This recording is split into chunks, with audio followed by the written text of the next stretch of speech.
असतो मा सद्गमय तमसो मा ज्योतिर्गमय मृत्योर्मा अमृतं गमय. ओम शांति शांति शांति. शांति मंत्रम बृहदारण्योपनिषद. ध्यान श्लोकम भगवद्गीता.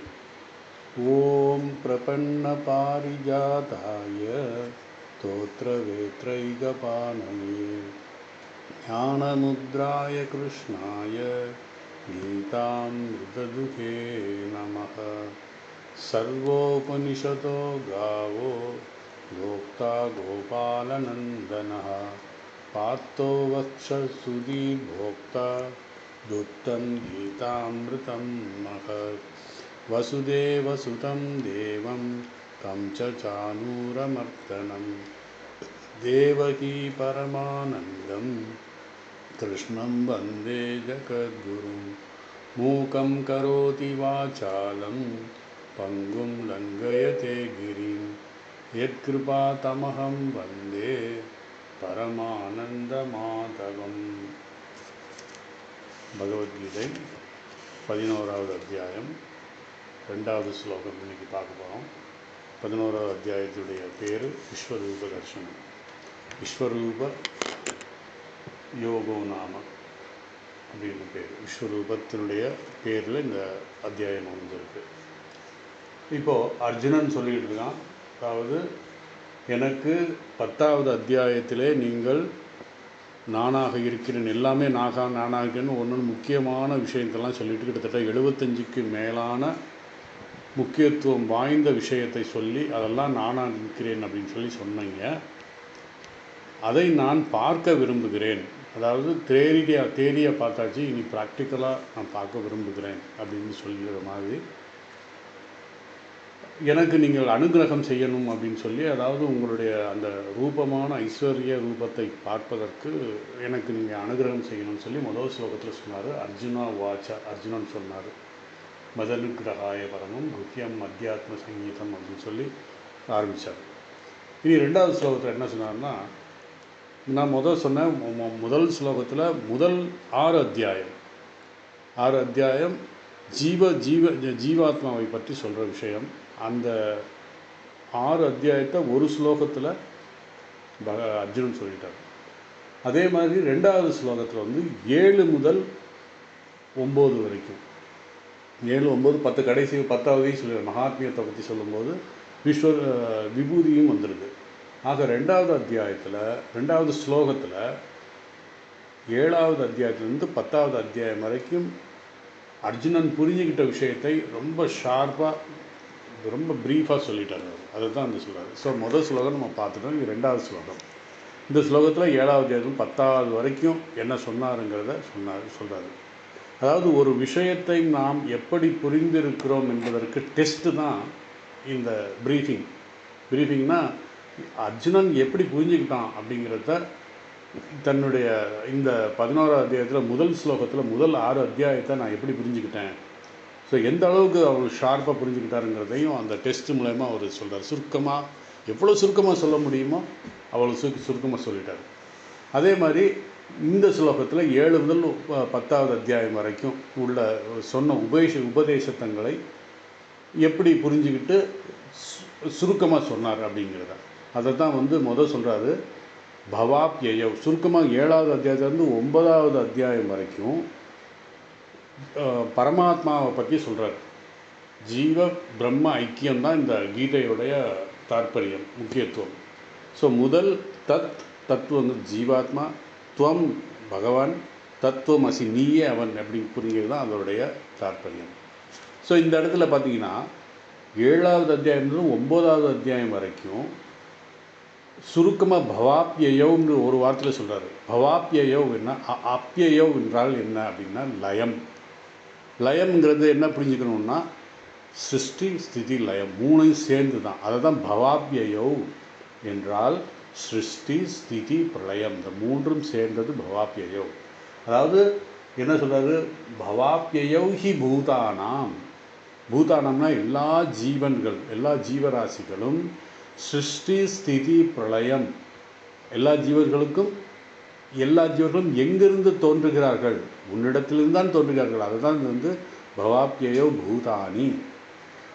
எங்கிருந்து தோன்றுகிறார்கள்? பகவானிடமிருந்து தோன்றுகிறார்கள். எதில் லயமடைகிறார்கள்? அதிலேயே லயமடைகிறார்கள். அதாவது 7வது முதல் 9வது அத்தியாயத்தில் ஈஸ்வர ஸ்வரூபத்தை விளக்குனீர்கள். அடுத்தது சொன்னார் ஸ்ருதவ்னா 7 முதல் 9 வரைக்கும் நீங்கள் சொன்ன உபதேசத்தை நான் கேட்டேன். என்னால் கேட்கப்பட்டது. யார் கேட்கப்பட்டது? மயா என்றால் இந்த இடத்துல அர்ஜுனன். என்னால் கேட்கப்பட்டது. எப்படி பகவான் விளக்கினார் என்றால், பகவான் அந்த 7 முதல் 9 அத்தியாயம் எப்படி விளக்கினார் அப்படின்னா, விஸ்தரஸ்ய, மிக விளக்கமாக புரிகின்ற வகையிலே தெளிவாக சொன்னார். அதை நான் கேட்டேன் அப்படின்னா, யார் சொன்னா அப்படின்னா பத்தர்னா உங்களிடமிருந்து, பகவானிடமிருந்து, ஈஸ்வரனிடமிருந்து நான் கேட்டேன். இந்த உலகத்திற்கு காரணமானவர் பகவான். பிறகு பகவானே அர்ஜுனனை, அந்த காரணமான அந்த பகவானை நம்ம அர்ஜுனன் எப்படி கூப்பிட்றாருன்னா கமல பத்ராட்சம் என்று கூப்பிட்றாரு. இந்த படத்தில் பார்த்தீங்கன்னா, பவாப்யயோ ஹி பூதானாம் ஸ்ருதவ் விஸ்தரஸ்யோ மயா त्वत्त கமலபத்ராட்சம் மகாத்மியமபி சாப்யயம் அப்படின்னு சொல்கிறார். அதாவது கமலபத்ராட்சம்னா தாமரை இதழை போன்ற கண்களை உடையவனே அப்படின்னு சொல்லி கிருஷ்ணரை, அதாவது பகவானை வந்து கூப்பிட்றாரு அர்ஜுனன். எப்படி விஸ்தரஸ்யமே, நீ இங்கே சொன்ன அந்த விஷயத்தை நான் கேட்டதுக்கப்புறம் என்னுடைய மனம் மகிழ்ந்தது. அதன் காரணமாகத்தான் இந்த வார்த்தையெல்லாம் சொல்கிறார். இந்த கமலபத்ராட்சம் இந்த இப்படி அழைப்பதற்கு என்ன காரணம் அப்படின்னா, பொதுவாக இதற்கு ஒரு விளக்காசிரியர் ஒருத்தர் சொல்கிறாரு, பெரியவர், அதாவது ஒருவரிடம் அன்பு கோபம் எப்படி இருக்கும் அப்படின்னா அவருடைய கண் மூலமாக தெரிஞ்சிடும். அதனால தான் அகத்தின் அழகு முகத்தில் தெரியும், அதே மாதிரி அகத்தின் அழுக்கும் முகத்தில் தெரியும் அப்படின்னு சொல்லுவாங்க. அகத்தின் அழகு முகத்தில் அவர்களுடைய அழுக்கு கூட தெரிஞ்சிடும். அதை பகவானிடம் பார்க்குறாரு. எப்படி பகவான் வந்து அன்பாக இருக்கிறனால கமலபத்ராட்சம் அப்படின்னு சொன்னார். அதாவது இங்கு பகவானிடம் அர்ஜுனனுக்கு அன்பு இருக்கிறது, அதனால் அழகிய கண்களை உடையவனே அப்படின்னு சொல்லி பகவான் வந்து அர்ஜுனன் பகவானை கூப்பிட்றாரு. அதாவது அடுத்து அந்த ஈஸ்வர தத்துவத்தை 7 முதல் 9 வரை சொன்ன பகவான் 10வது அத்தியாயத்தில் ஈஸ்வரனுடைய பெருமைகளை நான் கேட்டேன். 7 முதல் 9 வரை அவருடைய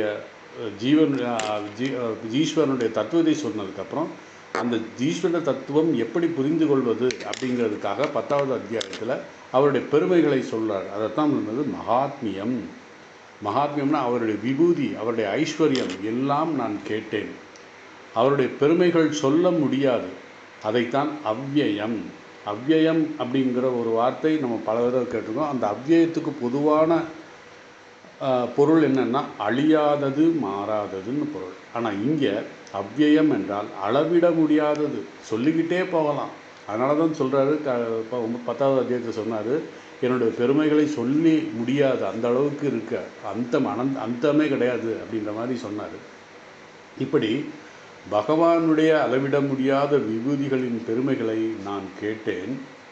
இப்படி இந்த 2 ஸ்லோகங்களில் 10 அத்தியாயங்களுடைய சாரத்தை சொல்லிட்டார் அர்ஜுனன். அது கேட்ட பகவான் மிக மகிழ்ந்தார். பிறகு அடுத்த ஸ்லோகத்தில், அதாவது 3வது ஸ்லோகத்தில் விஸ்வரூப தரிசனம் வேண்டும் என்று பிரார்த்தனை செய்கிறார், வேண்டுகோள் வைக்கிறார். யார்? அர்ஜுனன் பகவானிடம். ஸோ அந்த 3வது ஸ்லோகத்தில் விஸ்வரூப தரிசனம் எனக்கு நீங்கள் காட்டுங்கள் அப்படின்னு சொல்லிட்டு, அந்த தரிசனம் நான் செய்யணும் அப்படின்னு சொல்லிட்டு அதுக்கு தகுதி இருக்கா இல்லையாங்கிறதையும் அடுத்த ஸ்லோகத்தை சொல்ல போகிறாரு. ஸோ 3வது ஸ்லோகத்தில் ஏவம் ஏதத் யதாத்வம், அதாவது இந்த இதில் 4 வார்த்தை சேர்ந்துருக்கு. ஏவம் ஏதத் யதார்த்தம் துவம் ஆத்மானம் பரமேஸ்வரம் திருஷ்டும் இச்சாமி தே ரூபம் ஐஸ்வரம் புருஷோத்தமம். திருஷ்டும் இச்சாமி, நான் பார்க்க விரும்புகிறேன் அப்படிங்கிற வார்த்தையை இந்த ஸ்லோகத்தில் போட்டுட்டு அடுத்த ஸ்லோகத்தில் எனக்கு தகுதி இருந்தால், எனக்கு ஆசை இருக்குது ஆனால் அதுக்கு தகுதி இருக்காங்கிறது எனக்கு தெரியாது, அதனால் எனக்கு நீங்கள் தகுதி இருக்குன்னு நினச்சிங்கன்னா எனக்கு அந்த விஸ்வரூப தரிசனத்தை காமிங்க அப்படின்னு சொல்கிறாரு. அதனுடைய சிம்பிள் அர்த்தம் என்னென்னா, பரமேஸ்வரா பகவானை சொல்கிறாரு, தம்மை பற்றி சொன்னீர்கள், அந்த நீங்கள் சொன்ன தத்துவத்தை முற்றிலும் நான் நம்புகிறேன். புருஷோத்தமா, உமது ஈஸ்வர வடிவத்தை நான் காண விரும்புகிறேன். அதாவது ப்ராக்டிக்கலாக தியரிட்டிக்கலாக நான் எல்லாமே கேட்டுட்டேன், ரொம்ப நம்புகிறேன், நான் கேட்டுட்டு நம்புகிறேன். அதே நேரத்தில் எனக்கு ஸ்ரத்தையும் இருக்குது. நீங்கள் சொன்னது அவ்வளவு சரியான உண்மைகள், அது நான் கேட்டேன். இப்போ எனக்கு அந்த விஸ்வதர் தர்சனத்தை நான் பார்க்க விரும்புகிறேன் அப்படின்னு சொல்கிறாரு. இந்த ஸ்லோகத்தில் அர்ஜுனன் முதல் வரியிலே தன்னுடைய ஸ்ரத்தையை வெளிப்படுத்துகிறார். ரெண்டாவது வரியில் நான் விஸ்வரூப தர்சனத்தை செய்ய விரும்புகிறேன், அது தரிசனம் செய்ய விரும்புகிறேன் என்றார்.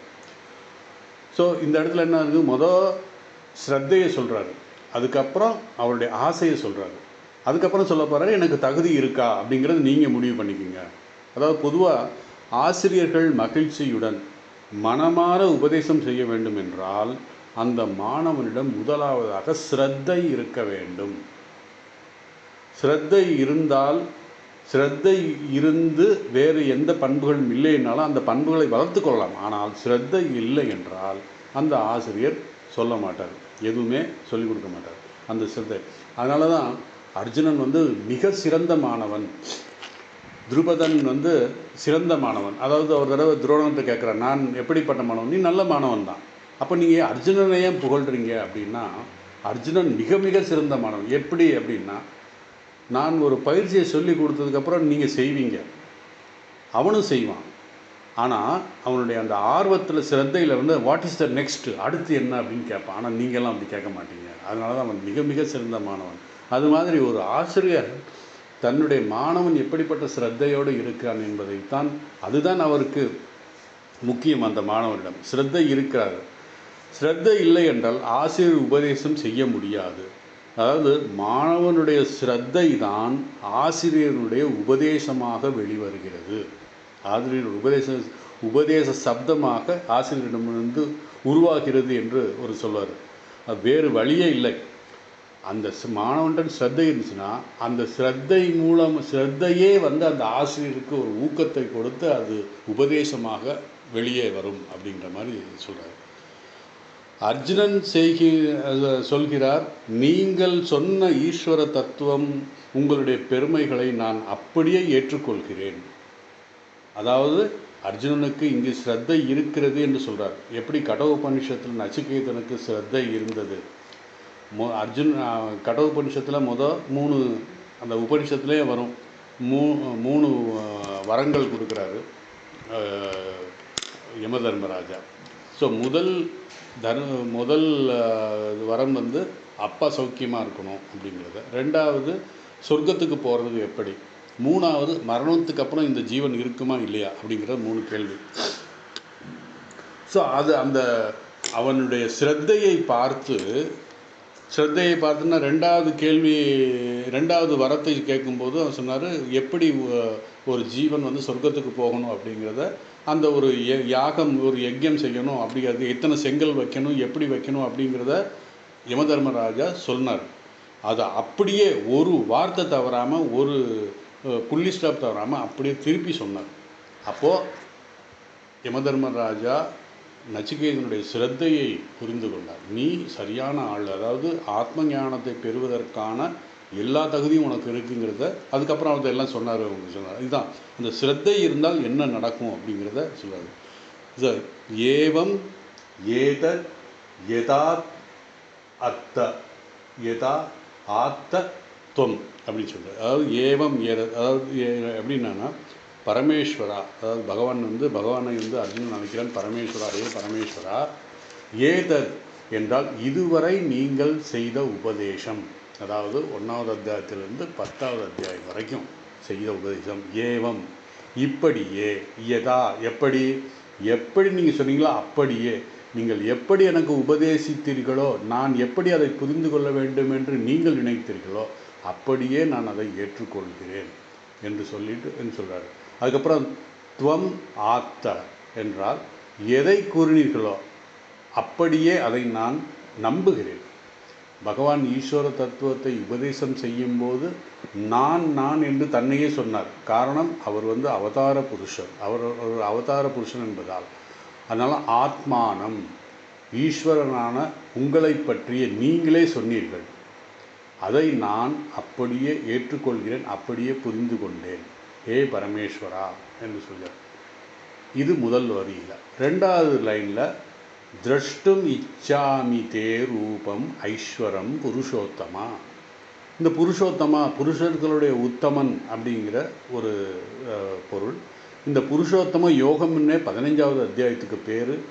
அந்த புருஷோத்தமனுடைய முழு விவரமும், யார் அந்த புருஷோத்தமன், எப்பேற்பட்டவரை புருஷோத்தமன் என்று அழைக்கிறோம் என்பத விஷயத்தை 15வது அத்தியாயத்தில் நம்ம பார்க்கும்போது பார்ப்போம். புருஷோத்தமான இங்கே திருஷ்டும் இச்சாமி, நான் உங்களுடைய விஸ்வரூப தரிசனத்தை பார்க்க விரும்புகிறேன்.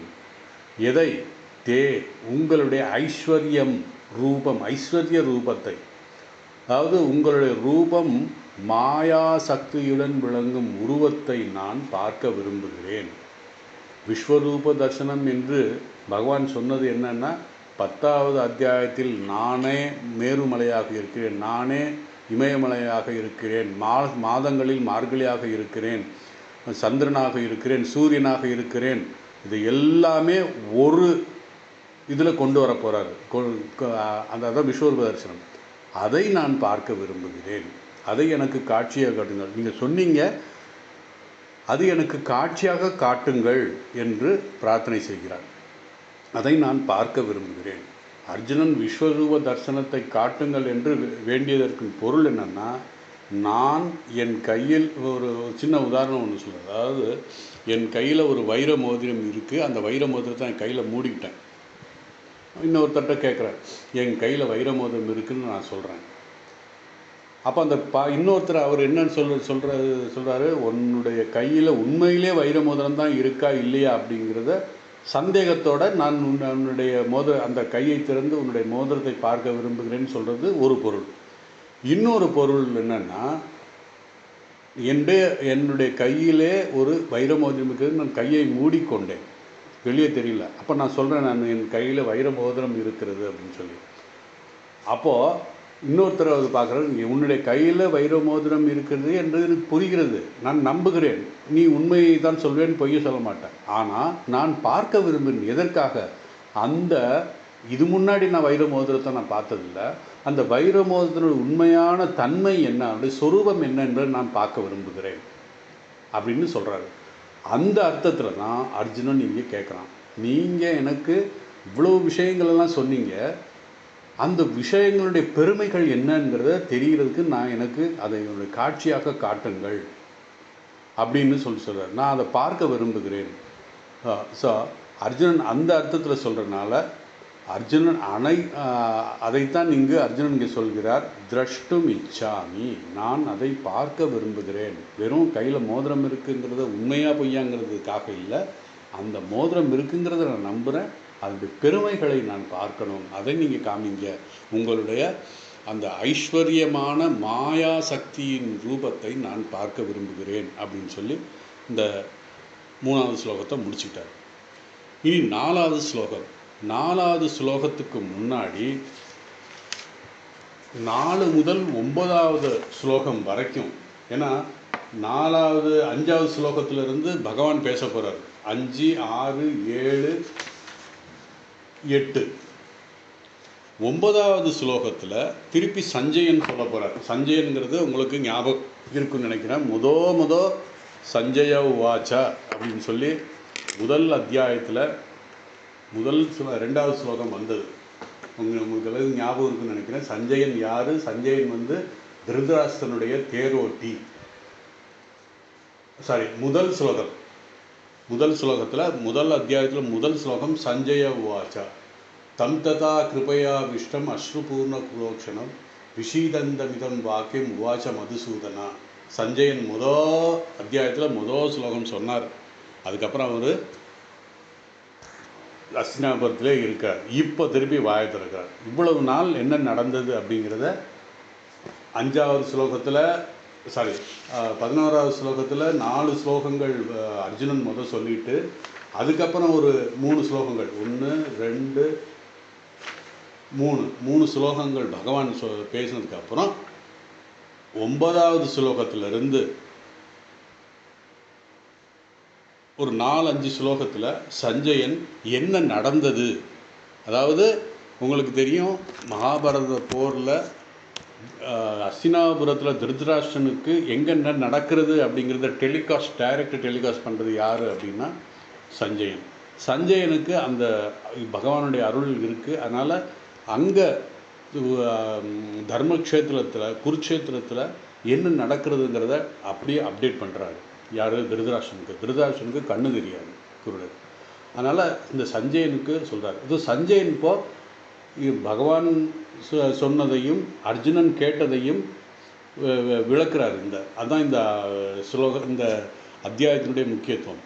அதாவது விஸ்வரூப தரிசனத்தை பற்றி சஞ்சயன் என்ன புரிந்து கொண்டான், பகவான் எப்படி அதை சொல்கிறார் அப்படிங்கிறத சொல்கிறார்.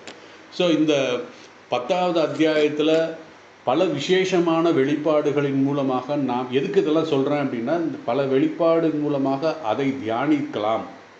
இன்னும் பல வெளிப்பாடுகள் மூலமாக என்னென்ன இருக்கோ எல்லா வெளிப்பாடு மூலமாக இறைவனை தியானிக்கலாம் என்பதை அர்ஜுனன் எனக்கு தெரியும். ஆனாலும் நான் அபரோக்ஷ அனுபூதி, இறைவனை நேரடியாக அனுபவத்தை பெற விரும்புகிறேன் என்றுனா அதுக்காகத்தான் திரஷ்டும் இச்சாமி அப்படின்னு சொல்லி 3வது ஸ்லோகத்தில் சொல்கிறார். ஸோ நான் நேராக பார்க்கணும், ப்ராக்டிக்கலாக நான் பார்க்கணும், பகவானுடைய அந்த அனுபவத்தை வேண்டினான் அப்படின்னு சொல்லி. அதாவது அப்போ முதல் அத்தியாயத்திலேயே அர்ஜுனன் பகவானிடம் சரணாகதி அடைந்திருந்தார். நமக்கு எல்லாருக்குமே தெரியும். ஏன்னா அந்த சரணாகதி அடைந்தனால தான் பகவான் மேலே அவருக்கு ஸ்ரத்தை வந்தது. இதன் மூலமாக என்ன புரிஞ்சுக்கணும் அப்படின்னா, பகவானிடம் தாழ்மையுடன் ஸ்ரத்தை அடைந்தால் ஒவ்வொரு பக்தனுக்கும் இறைவன் அருள் மட்டும்தான் அனைத்தும் சாத்தியமாகும். ஒரு பக்தனுக்கு எல்லாருமே சாத்தியமாகுதுன்னா அது இறைவன் அருள் புரிந்தால்தான் சாத்தியமாகும். இங்கு பகவான் தாமே அர்ஜுனனை ஒரு மகத்தான பக்தன் என்று சான்றளித்தார். உங்களுக்கு எல்லாருக்குமே தெரியும், நம்ம பார்த்துருக்கோம். பக்தோசிமே சகே, நீ எனக்கு பக்தன் ஒரு நண்பனும் கூட அப்படின்னு 5வது அத்தியாயத்தில் சொன்னார். அதனால் நீ ஒரு சிறந்த பக்தன் அப்படிங்கிறத பகவானே ஒரு சர்டிஃபிகேட் கொடுத்துருக்காரு. பகவத்கீதையில் ஒரு புறம் பகவான் சொல்கிறாரு, எந்த மார்க்கத்தில் ஒருவன் வந்தாலும் கடைசியில் அவன் என்னிடமே சேருகிறான் என்று சொன்னார். கர்மயோகமாக இருக்கட்டும், பக்தி யோகமாக இருக்கட்டும், ராஜயோகமாக இருக்கட்டும், ஞான யோகமாக, எந்த மார்க்கத்தில் பயணித்தாலும் இறுதியில் என்னிடமே அடைவாய் என்று சொன்னார். ஆனாலும் இந்த பாடி கான்சியஸ்னஸ், உடல் உணர்வு உள்ளவரை நான் இந்த உடல், நான் இந்த மனம் என்று நினைத்து ஞான மார்க்கத்தில் செல்வது மிக மிக கடினம் என்று அவர் தெளிவாக கூறுகிறார். அத்தகையவர்களுக்கு பக்தி மார்க்கம் மிக முக்கியமானது. ஏன் சொல்கிறாருன்னா, அர்ஜுனனை பகவான் சிறந்த பக்தன் என்று சர்டிஃபிகேட் கொடுத்துருக்காரு. அதனால் பக்தி தான் சிறந்தது அப்படிங்கிறதையும் இங்கே சொல்கிறாரு. பகவான் ராமகிருஷ்ணரும் பக்தி தான் இந்த யுகத்துக்கு சிறந்தது அப்படின்னு சொல்கிறார். இதைத்தான் இங்கேயும் பகவான் சொல்கிறார். ஆனால் பக்தனாவது அவ்வளவு எளிதல்ல. சுவாமி பிரம்மானந்தர் சொல்கிறாரு, ஒருத்தன் பக்தன் சிறந்த பக்தன் என்று யார் சர்டிஃபிகேட் கொடுக்க முடியும்? பகவான் மட்டும்தான் கொடுக்க முடியும், வேற யாருமே சொல்ல முடியாது. அதைத்தான் இங்கே சொல்கிறார். ஒருவன் உண்மையான பக்தன் என்று சான்றளிப்பது யாராலும் முடியாது. நீ நல்ல பக்தன் என்று யாரும் சான்றிதழ் வழங்க முடியாது. அந்த சான்றை வழங்கக்கூடியவர் இறைவன் மட்டுமே. இப்படிப்பட்டவர்களே உனது உண்மையான பக்தர்கள் என்று பகவான் தாமே சான்றளிக்கிறார். அது மிக அழகான ஒரு விளக்கம். அதுதான் நம்ம 4வது அத்தியாயத்தில் பகவான் சொன்னார். அதாவது நீ என்னுடைய பக்தன், என்னுடைய நண்பன் என்று சொன்னார். மற்ற மார்க்கங்களுடன் ஒப்பிடும்போது பக்தி மார்க்கம் நமக்கு சற்று எளிதாக தோன்றும். ஏனெனில் நாம் உடலோடு அடையாளம் வைத்துக்கொள்கிறோம். நான் தான் இந்த உடல், நான் தான் இந்த மனம் என்று நான் நினைக்கிறோம். ஸோ ஞான விசார மார்க்கம் மிக கடினமானது. நம்ம அப்படி உடல் உணர்வோடு இருக்கும்போது, அதாவது பகவான் ராமகிருஷ்ணன் அடிக்கடி சொல்வார், அன்னகத பிராணன் அப்படி சொல்லி, நம்ம உடல் மனம் எப்பொழுதும் என்னுடைய மனசு உடம்புன்னு நினச்சிக்கிட்டு இருக்கும்னால எப்படி சொல்கிறார், நான் உடல் அல்ல மனம் அல்ல என்று தொடர்ந்து விசாரிப்பது அவ்வளவு எளிதல்ல. யாருக்கு? நான் உடல் மனம் என்று நினைப்பவர்கள். இப்போது தான் நாம் பஞ்சகோஷ விசாரணை, நம்ம ஏற்கனவே பஞ்சகோஷம் சொல்லியிருக்கோம். அன்னமய கோஷம், பிராணமய கோஷம், மனோமய கோஷம், விஞ்ஞானமய கோஷம், ஆனந்தமய கோஷம். இந்த இந்த 5 லேயரை தாண்டி தான் அந்த பிரம்மனை அடைய முடியும். இந்த விசாரணையில் நம்ம ஏற்கனவே பார்த்துருக்கோம் 5 பஞ்சகோஷத்தை பற்றி. இந்த பஞ்சகோஷத்தையும் தியாகம் செய்யணும். அந்த பஞ்சகோஷ தியாகம் செஞ்சால் தான் ஞான மார்க்கத்துக்கு போக முடியும். அது சிலருக்கு சாத்தியமாக இருக்கும், பெரும்பாலானவர்களுக்கு மிக மிக கடினம் அது. ஆகவே அனைவருக்கும் ஏற்ற சிறந்த மார்க்கம், உயர்ந்த மார்க்கம் எது என்றால் பக்தி மார்க்கம். அதைத்தான் அர்ஜுனன் புரிந்து கொண்டான். அதைத்தான் பகவான் சொல்கிறார், நான் ஒரு பக்தன். அதாவது அர்ஜுனன் சொல்கிறார், நான் ஒரு பக்தன். ஒரு குழந்தை தன் தாயை முழுமையாக சார்ந்திருப்பது போல நானும் உன்னையே சார்ந்திருக்கேன். ஓ பரமாத்மாவே, உமது அளவற்ற கருணையினால் உமது உண்மையான திருவுருத்தை எனக்கு காண்பீங்கள் என்று பிரார்த்தனை செய்கிறார். மூணாவது ஸ்லோகத்தில் பகவான் தனது விஸ்வரூபத்தை அர்ஜுனனுக்கு காட்டிய போது அர்ஜுனன் பயந்து போனான். 4வது அத்தியாயத்துலேருந்து சொல்ல போகிறாரு. அதாவது 9வது ஸ்லோகத்தில் சஞ்சயன் சொல்ல போகிறாரு, அந்த விஸ்வரூபத்தை பார்க்க ஆரம்பிச்சிட்டான். யார்? அர்ஜுனன். பாஸ்ட் டென்ஸில் தான் சொல்வார் அவர்.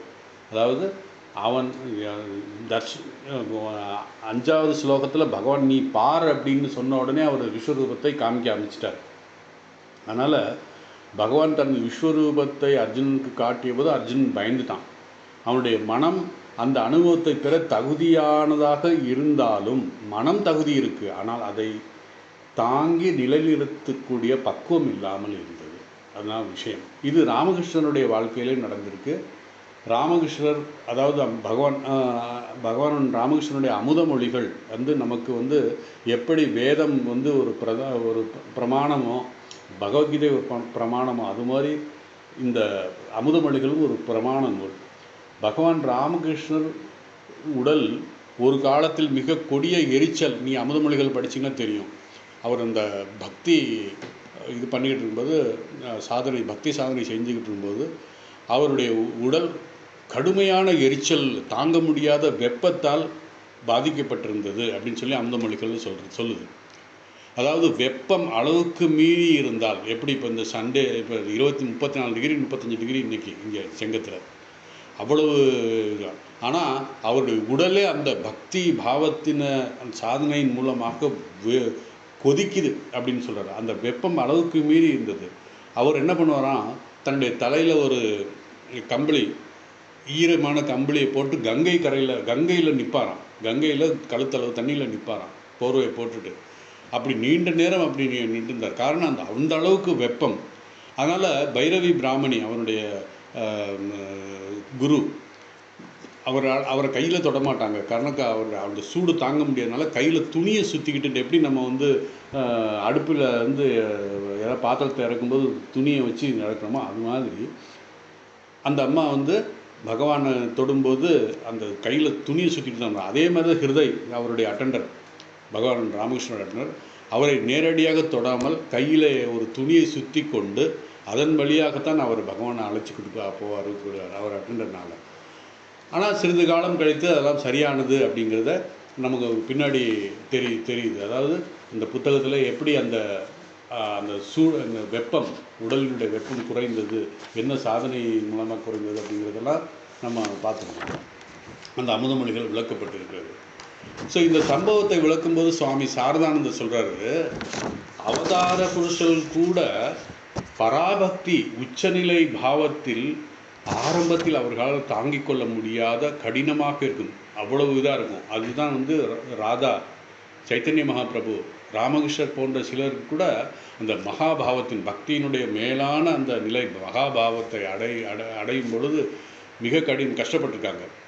ஆனால் புத்தருடைய நிலை, புத்தர் வந்து ஞான மார்க்கத்துக்கு போகக்கூடியவர். புத்தருடைய நிலை வேற. அவர் ஞான மார்க்கத்தை சேர்ந்தவர். பொதுவாக இந்த அவதார புருஷர்கள் கூட சாதனையை முடித்து மகாபாவனையில் நிலை நிறுத்தி தொடங்கும் காலத்தில் அவருடைய அனுபவங்கள் உடல் நரம்பு மண்டலங்கள் தாங்கிக் கொள்ள முடியாத அளவுக்கு இருக்குமா, கடினமாக இருக்குமா. ஆனால் சிறிது காலத்துக்கு அப்புறம் அவங்களுக்கே அப்படின்னா நம்மெல்லாம் என்ன பண்ண முடியும்? அதனால் பகவானுடைய அருள் இருந்தால்தான் ஏதாவது சாத்தியம் அப்படிங்கிறது தான் நான் முன்னாடி சொன்னார் அவர், அர்ஜுனன் சொன்னார். அதுதான் நம்ம இங்கே சொல்ல வர்றாரு. அதாவது இந்த மாதிரி கடினமாக நரம்பு மண்டலங்கள் உடல் தாங்கிக் கொள்வது மிக கடினமாக இருந்தது. ஆனால் சிறிது காலத்துக்கு பிறகு அந்த உடல் நரம்பு மண்டலங்கள் அந்த நிலையை, அந்த மகாபாவ நிலையை பழக்கிவிடுகிறது. அதன் பிறகு அவர்கள் அந்த நிலையை ஆனந்தமாக அனுபவிக்க தொடங்குகிறார்கள் அப்படின்னு சொல்றாரு. இந்த சூழலில் வந்து சுவாமி சாரதானந்தர் இன்னொரு விஷயத்தையும் சொல்றாரு. பகவான் ராமகிருஷ்ணர் ராம தரிசனம் வேணும் அப்படிங்கிறதுக்காக அனுமானை தியானித்தார். அனுமானை தியானிக்கும் பொழுது அனுமானுடைய இது மாதிரி மரத்தில் ஏறி உட்காந்துக்குவார். அங்கே தான் பழத்தை எடுத்து சாப்பிடுவார். இங்கே எல்லாம் உட்கார மாட்டார். அதாவது உட்காந்து டைனிங் இதில் தன்னுடைய அறையில் உட்காந்து சாப்பிடலாம் மாட்டார். மரத்தில் ஏறி போய் உட்காந்து சாப்பிடுவார். அதே மாதிரி அந்த சாதனை செய்யும் பொழுது அவருக்கு ஒரு 2 இன்ச்சு வாளும் வளர்ந்ததாக அமுதமொழிகள்லையும் சொல்லிக்கிட்டு கிரேட் மாஸ்டர் அப்படிங்கிற சாரதானந்தருடைய புத்தகத்திலையும் சொல்லப்பட்டிருக்கு. ஸோ அந்த மகாபாவத்தின் பேராற்றலை அவர்கள் தாங்க முடிவதில்லை. சைத்தன்ய மகாபிரபு இதே நிலையை அனுபவித்தார். பைரவி பிராமணி பகவான் ராமகிருஷ்ணன் இந்த நிலையை சரியாக கண்டறிந்து சைத்தன்ய மகாபிரபுவின் வாழ்க்கையிலும் இது மாதிரி நடந்திருக்குங்கிறத ஒரு சபையில் சொன்னாங்க. அந்த அம்மா நம்ம ஏற்கனவே நம்ம இதிலெல்லாம் பார்த்துருக்கோம். அந்த கிரேட் மாஸ்டரில் இதெல்லாம் வருது. வேறு சில மகாபக்தர்களுடைய வாழ்க்கையும் இது போன்ற நிகழ்வுகள் நடந்திருக்கிறது என்று எடுத்துக்காட்டு சொன்னாங்க. எனவே அவர்களுடைய உடம்பு கூட அதாவது அவருடைய உடலும் நரம்பு மண்டலமும் அந்த தெய்வீக அனுபவத்திற்கு பழக சிறிது காலம் தேவைப்படுகிறது. அப்படியானால் அர்ஜுனன், அதே மாதிரி பகவான் ராமகிருஷ்ணனுடைய சீடன் வைகுண்ட சன்னியால், சுவாமி விவேகானந்தர் போன்றவர்களை பற்றி நம்ம என்ன சொல்கிறது? பகவான் ராமகிருஷ்ணருக்கே, சைத்தன்ய மகாபிரபுக்கே, ராதாதேவிக்கே இந்த மாதிரின்னா இவங்கெல்லாம் எப்படி சொல்கிறது? பகவான் ராமகிருஷ்ணர் உங்களுக்கு தெரியும், முதல் முறையாக 2வது முறையாக தட்சிணேஸ்வரத்தில் பகவான் ராமகிருஷ்ணனை சந்திக்க பொழுது பகவான் விவேகானந்தரை தொட்டார். அந்த அனுபவத்தை விவேகானந்தரால் தாங்க முடியவில்லை. அப்பொழுது நரேன் அவரால் தாங்க முடியவில்லை. என்ன சொல்கிறார் அவர்? எனக்கு பெற்றோர்கள் இருக்கிறார்கள், என்னை என்ன செய்கிறீர்கள் அப்படின்னு சத்தம் போட்டார் தனக்கு தெரியாமே. அப்படி அதாவது அந்த பாவத்தை அவர்களால் தாங்க முடியறதில்லை. பகவான் ராமகிருஷ்ணர் பெரும்பாலான சீடர்களுடைய அனுபவமும் இதே தான். இது சுவாமி சாரதானந்தர் விளக்குறார். அவர்களுடைய great they lived with God, இறைவனுடன் வாழ்ந்தவர்கள் அப்படிங்கிற புத்தகத்தில் இதெல்லாம் சொல்கிறார். அதாவது இறைவன் அவருடைய அருளை கொடுக்க தயாராக இருக்கிறார், அவருடைய தரிசனத்தை கொடுக்க தயாராக இருக்கிறார். ஆனால் நாம் ஏற்றுக்கொள்ள தகுதி இருக்கிறோமா? அப்படி தான் 4வது ஸ்லோகத்தில் அர்ஜுனன் கேட்க சொல்லப்படுறார். அதனால நமக்கு தகுதி வேணும், இறைவன் அருளும் வேண்டும். அருள் மட்டும் இருந்தால் பத்தாது, அவருடைய தகுதி. இதைத்தான் இந்த நிகழ்ச்சியில் நமக்கு பார்க்குறோம். அர்ஜுனன் இறைவனின் அருளை வலியுறுத்துகிறான். நல்லது எதுவாக நடந்தாலும் அது இறைவன் சித்தத்திலேயே நிகழ்கிறது என்றார். அப்படியானால் நமது பங்கு என்ன அப்படிங்கிறத நம்ம கேட்கணும். நம்ம சுயமுயற்சியினால் இறைவன் அருளால் பெற தகுதியானவர்களா நம்மை நாம் தயார்படுத்தி கொள்ள வேண்டும். அதாவது இறைவன் அருளும் அந்த அருளை பெற தகுதியை நாம் தயார்படுத்தி கொள்ள வேண்டும். அதைவிட முக்கியமானது அருளை நிலைநிறுத்த தகுதியை நாம் பெற வேண்டும். அருளை பெற்றால் மட்டும் பெறாது, அந்த அருளை நிலைநிறுத்தக்கூடிய தகுதி பக்குவம் நமக்கு வேணும். அருளை பெற்றுவிட்டு அதை தக்க வைத்து கொள்ள முடியவில்லை என்றால் அதனால் பெரிய பயனும் இல்லை. இது பகவான் ராமகிருஷ்ணனுடைய வாழ்க்கையிலே நடந்த சில பக்தர்களுடைய அனுபவங்கள். என்னென்னா, ஜனவரி 1ஆம் தேதி 1886 பகவான் எல்லோருக்கும் ஆன்மீக எழுச்சி உண்டாகட்டும் என்று அன்றைக்கு வந்த பக்தர்களுக்கு அவர் ஆசீர்வாதம் செய்தார். நமக்கு கல்பத்தரு அப்படிங்கிற ஒவ்வொரு வருஷமும் நியூ இயர் கல்பத்தருன்னு கொண்டாடுறோம். அன்னைக்கு நடந்த அந்த நிகழ்வு இது. அந்த ஆன்மீக எழுச்சி உண்டாகட்டும் அப்படின்னு சொல்லிட்டாரு. ஆனால் அன்னைக்கு பகவான்கிட்ட அருள் பகவான் அது எல்லா பக்தருக்கும் அருள் புரிந்தார். அதில் சில பக்தர்கள் அவர்களால் அதை தாங்கிக் கொள்ள முடியவில்லை. அதிலிருந்து விடுபடுவதற்காக பிரார்த்தனை செய்கிறார்கள். அப்புறம் மீண்டும் தங்களுடைய எங்களுடைய பழைய நிலைக்கே கொண்டு வருங்க. இப்படி வைகுண்டநாள் சல்னியா, அப்புறம் இவர் மத்ரு பாபு, இந்த மாதிரி 2-3 பக்தர்கள் என்னால் முடியல, தாங்க முடியல, பழைய நிலைக்கே கொண்டு போங்க என்னை அப்படின்னு சொல்கிற மாதிரி அந்த அளவுக்கு கொண்டுட்டாங்க. ஏன்னா பொதுவாக மனிதனுடைய இயல்பு பொறாமை, வெறுப்பு, சகிப்புத்தன்மை போன்ற எல்லா சாதாரண மனிதனுடைய பலவீனங்கள் அது திரும்பி வந்துடுது. அது போனால் தான் நம்ம அந்த இறைவனை அடைய முடியும் அப்படிங்கிறத சொல்கிறோம். ஆனால் அவங்களால அந்த தாங்கிக் கொள்ள முடியல. அவருடைய அருள் கிடைச்சிருச்சு அவங்களுக்கு, ஆனால் அதை தாங்கிக் கொள்ள நிலைநிறுத்தி கொள்ள முடியவில்லை. அதனால தான் 13வது அத்தியாயத்தில் அமானித்துவம், அதம்பித்துவம் என்ற குணங்கள் எல்லாம் சொல்ல போகிறாரு. அதே மாதிரி 16வது அத்தியாயத்தில் தெய்வீக சம்பத்து அதை பற்றி சொல்லாது. அதாவது இறைவனுடைய அருள் பெறுவதற்காக அல்ல அந்த குணங்கள்லாம் சொல்கிறது. அந்த அருளை ஏற்றுக்கொண்டு நிலைநிறுத்துவதற்கான தகுதி பெறுவதற்காகத்தான் அதெல்லாம் சொல்கிறாரு 13வது அத்தியாயத்திலையும் 16வது அத்தியாயத்தில். அதைத்தான் அர்ஜுனன் புரிந்து கொண்டான். அதை தான் பிரார்த்திக்கிறாரு 4வது ஸ்லோகத்தில். அது மன்யசே எகி தத் சக்கியம் மயா திருஷ்டு விதி பிரபு யோகேஸ்வர ததோமே துவம் தர்சயாத்மனாம் அவ்யயம் அப்படின்னு சொல்லி இந்த 4வது ஸ்லோகத்தில் சொல்கிறார். ஓ பிரபு, நான் உமது விஸ்வரூபத்தை காண தகுதியானவன் என்று நீங்கள் கருதினால், ஓ யோகேஸ்வரா, உமது அழிவற்ற சுரூபத்தை எனக்கு காண்பியுங்கள். இதில் எவ்வளவு ஸ்ரத்தையும் காமிக்குது, எவ்வளவு பணிவும் காமிக்குது இந்த வார்த்தையில். அப்படி பணிவும் ஸ்ரத்தையும் இருந்தால்தான் பகவானுடைய அருள் கிடைக்கும். அதை தக்க வைத்துக் கொள்வதற்காக, அந்த அருளை பெற்றால் மட்டும் படாது, அதை தக்க வைத்துக் கொள்வதற்கு நாம் தயாராக பக்குவம் அடைய வேண்டும். இங்கே நாம் ஒரு விஷயத்தை புரிந்து கொள்ள வேண்டும். பகவான் சர்வஜன், அவருக்கு எல்லாம் தெரியும். அவர் அர்ஜுனனுக்கு இந்த விஸ்வரூப தரிசனத்தை வழங்கப் போகிறார் என்பது அவருக்கு தெரியாதா என்ன?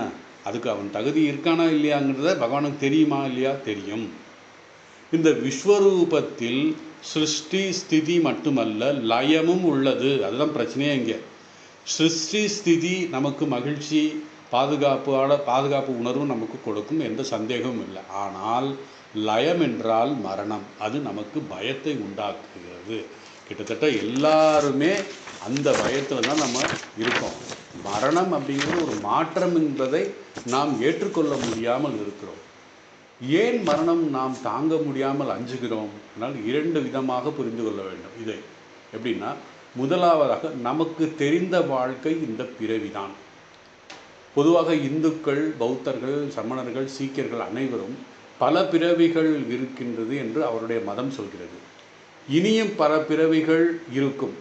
பல பிறவிகள் இருந்தது, பல பிறவிகளாக நான் இருக்கேன், இன்னும் பல பிறவிகள் இருக்கும். எது வரைக்கும்? அந்த ஆத்ம ஞானம் அடைந்து நான் யார் என்று புரிந்து கொள்ள வரைக்கும் அப்படின்னு தெரியும். ஆனால் முந்தைய பிறவி, இப்போ என்னுடைய முந்தைய பிறவி நான் நினைவு கூற முடியவதில்லை.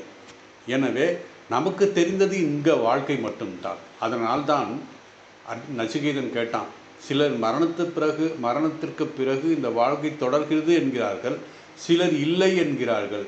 ஓ மிருத்து தேவதனே, எது உண்மை என்ற என்னுடைய சந்தேகத்தை தீர்ப்பாயாக என்று சொன்னார்.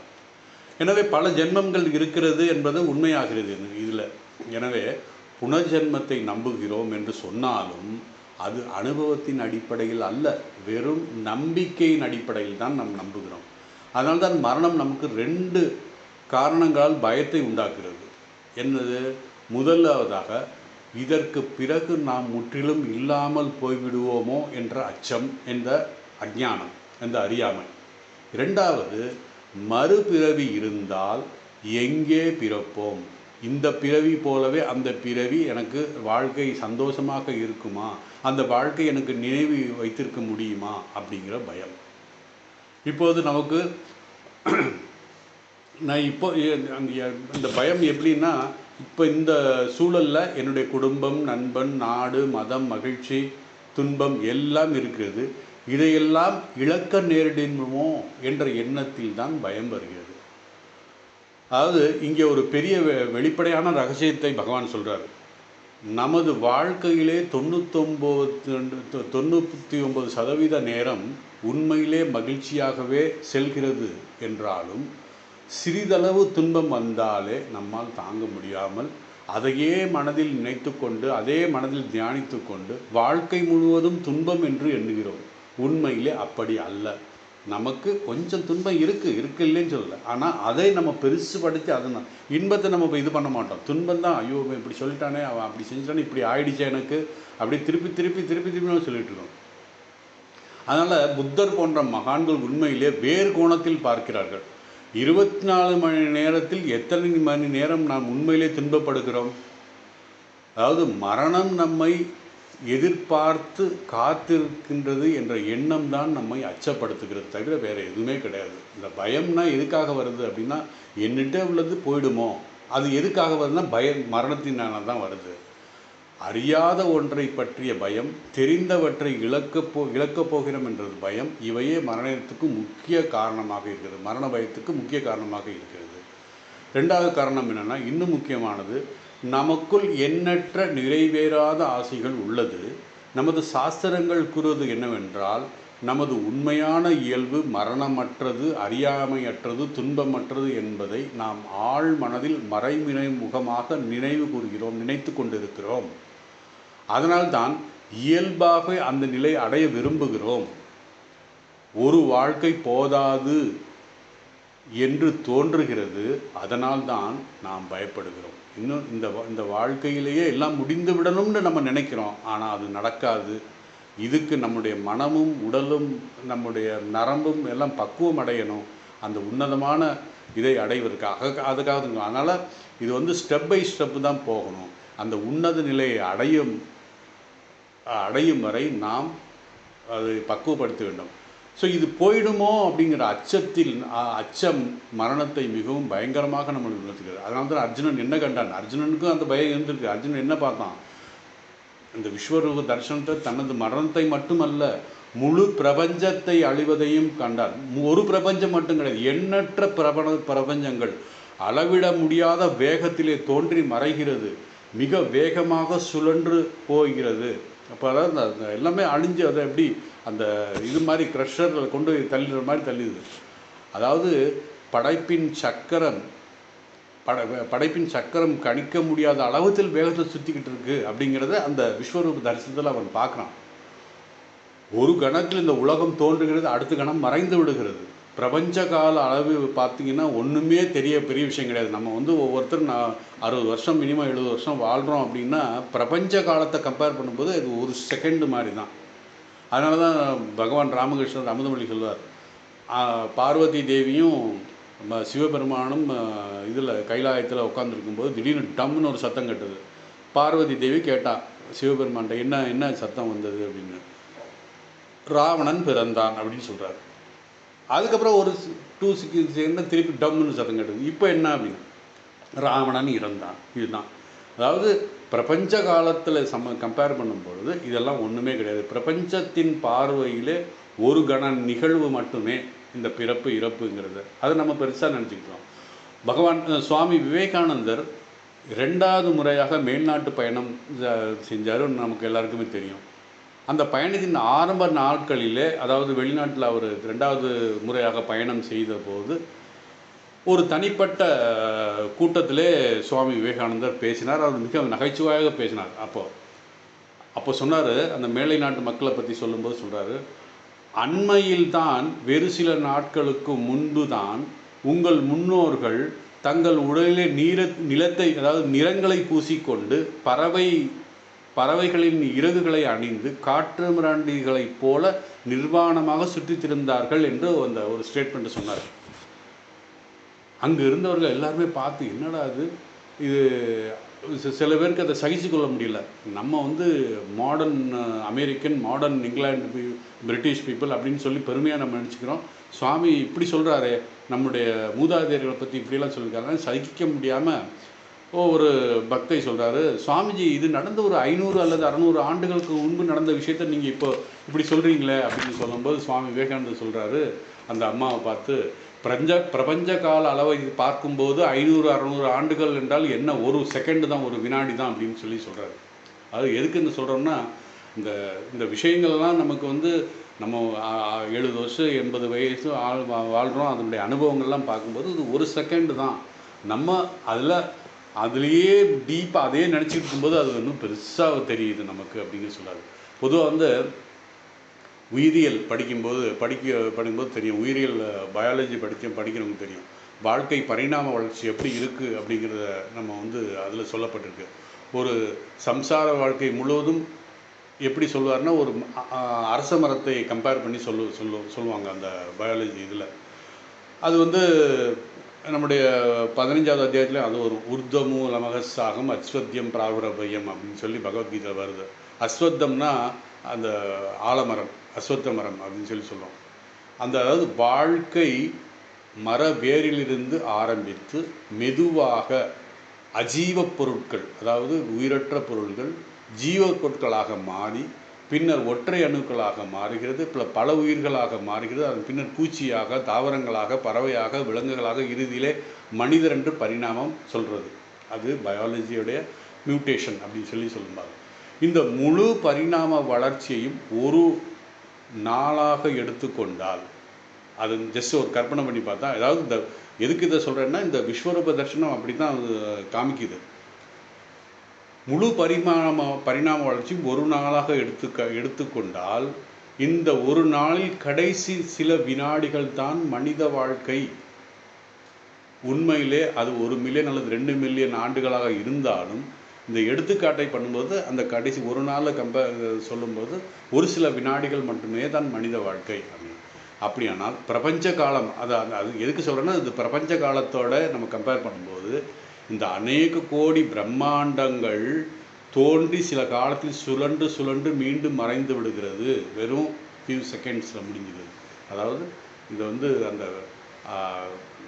அந்த பரிணாம இது அதாவது பிரபஞ்ச காலத்தை கம்பேர் பண்ணும்போது இப்படி ஆகுது.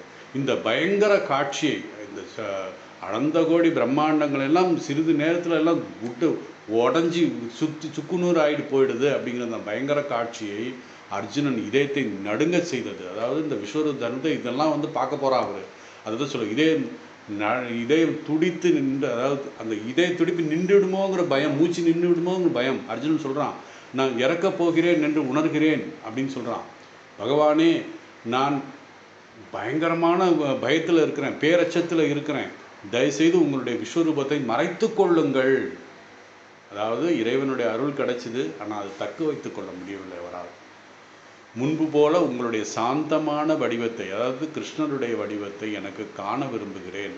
அது இப்போ 3வது ஸ்லோகத்தில் அதாவது 4வது ஸ்லோகத்தில் சொல்ல போகிறாரு, நான் உங்களுடைய தரிசனத்தை பார்க்க போகிறேன் அப்படின்னு சொல்லிட்டு கடைசி, உங்களால் அது முடியலை, நான் செத்து போயிடுவேன் போல பயமாக இருக்குது, எனக்கு வந்து உங்களுடைய விஸ்வரூப தரிசனத்தை மறைத்து கொள்ளுங்கள், முன்பு போல் உங்களுடைய கிருஷ்ணனுடைய உருவத்தை காமிங்கள், என்னுடைய மூச்சு நின்றுவிடும் போல் இருக்கு, நான் உயிரோடு இருக்க முடியாமல் போகலாம் அப்படிங்கிற மாதிரிலாம் சொல்கிறார்.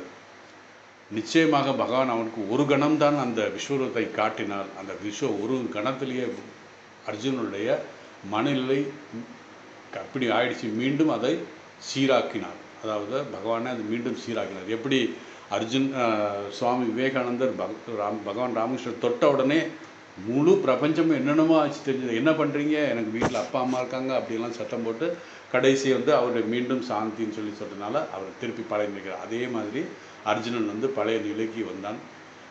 மீண்டும் அவருக்கு மனநிலை சீராகுனது. இதை எதுக்கு சொல்கிறேன்னா, 4வது ஸ்லோகத்திலேருந்து 9வது அத்தியாயத்தினுடைய இன்ட்ரோடக்ஷன் இதுதான் நடக்க போகுது அப்படிங்கிறத நான் ஒரு இன்ட்ரோடக்ஷன் கொடுக்குறேன். ஸோ அர்ஜுனன் சொல்கிறான், உலகத்தின் உண்மை இதுதான். பகவான் சொல்கிறான் அர்ஜுனனுக்கு, உலகத்தின் உண்மை இதுதான். இந்த உண்மையை நீ புரிந்து கொண்டால், இந்த காலச்சக்கரத்தில் சுழன்று கொண்டிருப்பவர் யார், இந்த காலச்சக்கரத்தை சுழற்றி கொண்டிருப்பவர் யார் என்பதை நீ அறிந்து கொண்டால், காலச்சக்கரத்தின் அதிபதியான அந்த மாயவனை, அந்த இறைவனை, அந்த ஈஸ்வரனை உன்னை ஒன்றாக அறிவாய், நீயே அவன் என்று உணர்வாய். இந்த மகத்தான உண்மையே பகவத்கீதை முழுவதும் விளக்குகிறது அப்படிங்கிறத சொல்கிறார். ஸோ பகவான் ஒவ்வொருவருடைய இதயத்திலும் இருக்கிறார். ஹிருதய தேசத்தில், அதாவது இதயத்தில் இருந்து கொண்டு அவரவர்கள் சுதந்திர விருப்பத்துக்கேற்ப புண்ணிய பாவங்கள் செய்ய வைக்கிறார். பிறக்கச் செய்கிறார், வாழச் செய்கிறார், இறக்கச் செய்கிறார், இன்பத்தையும் துன்பத்தையும் அனுபவிக்க செய்கிறார். யார்? பகவான். இந்த எண்ணற்ற அனுபவங்களின் படியாக ஒருவன் படிப்படியாக மேல் நோக்கி போகிறான். எப்படி அந்த escalator, we are all traveling in escalator. அந்த எஸ்கலேட்டர் நீங்கள் இங்கே நின்றுக்கிட்டீங்கன்னா கடைசி தன்னைத்தானே கொண்டு போய் அங்கே இருக்கணும். இந்த அனுபவங்கள், எண்ணற்ற அனுபவங்கள் அந்த மேன்மையான உயர்ந்த உண்மைக்கு கொண்டு செல்கிறது. அந்த உண்மை என்ன? நானே அவன், நீயே நான், உனக்கும் எனக்கும் எந்த வேறுபாடு இல்லை. தத்துவமசி, தத்துவமசி ஸ்வேதகேது அப்படின்னு சொல்கிற மாதிரி தத்துவம் அசி அப்படிங்கிறது அந்த உண்மைக்காகத்தான் நம்ம இதுதான் இந்த உண்மை. நான் ஏன் இவ்வளவு நேரம் இதை பற்றி சொல்கிறேன்னா, இது மிக அற்புதமான உண்மை. இப்போது நாம் அனுபவித்து வரும் இந்த உலகம் முழுவதும் இறைவனுடைய வெளிப்பாடு. நான் தனி இருப்பு எனக்கு இல்லை, நீ ஒரு தனி இருப்பு இல்லை, வேறு எதுவும் இல்லை. இறைவன் மட்டுமே இத்தனையாக காட்சியளிக்கிறார், எல்லாமாக காட்சியளிக்கிறார். அப்படியானால் பிரச்சனை என்ன? மாயை. நமக்கு அது தெரியவதில்லை. என்னென்னா மாயை நமக்கு நம்முடைய மனதில் உட்காந்துருக்கு. இந்த மாயை தான் எல்லாமே செய்யுது. மாயை என்றால் என்ன? வாழ்க்கையோடு பற்று கொள்வதில் நாம் மகிழ்கிறோம். ஸ்திதி பாதுகாப்பு, அதாவது ஸ்திதினா காப்பது, அதன் பற்று வைத்துக் கொள்கிறோம். அதோட பற்று இந்த காப்பது நம்ம அந்த பிறந்து வளர்ந்து கொண்டு அந்த வாழ்க்கையில் நாம் பற்று வைத்துக் கொள்கிறோம். அதனால்தான் இந்த உடல் மனம் இழக்க நேரிடுமோ என்று நாம் பயப்படுகிறோம். அந்த உடல் மனதோடு நாம் பற்று வைக்கிறதுனால இந்த மரணம் நமக்கு எல்லாமே இழந்து விடுமோ அப்படிங்கிற ஒரு பயம் வந்துடுது. ஏனென்றில் நாம் ஆத்மா என்பது மறந்து விட்டோம், அறியவில்லை. ஆத்மா என்பதை அறிவிட்டோம். அது உண்மையிலே நாம் ஆத்மா. ஆனால் நாம் இந்த உடல் மனம் என்று நினைத்து கொண்டிருக்கிறோம். ஆத்மா, நான் உடல். அதாவது எப்படின்னா இந்த பரஸ்பரம் அத்தியாசம் அப்படின்னு சொல்லுவாங்க.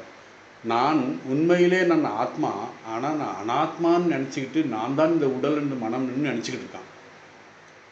ஆனால் இந்த உடல் மனம் என்ன நினச்சிட்டு இருக்கு? நான் தான் ஆத்மா அப்படின்னு சொல்லி அது நினச்சிக்க. ஆத்மா மேலே அந்த ஆத்மா மேல் அனாத்மாவை சுமத்துவது, அனாத்மாவில் ஆத்மாவை சுமத்துவது, இதுதான் நம்ம நினச்சிக்கிட்டு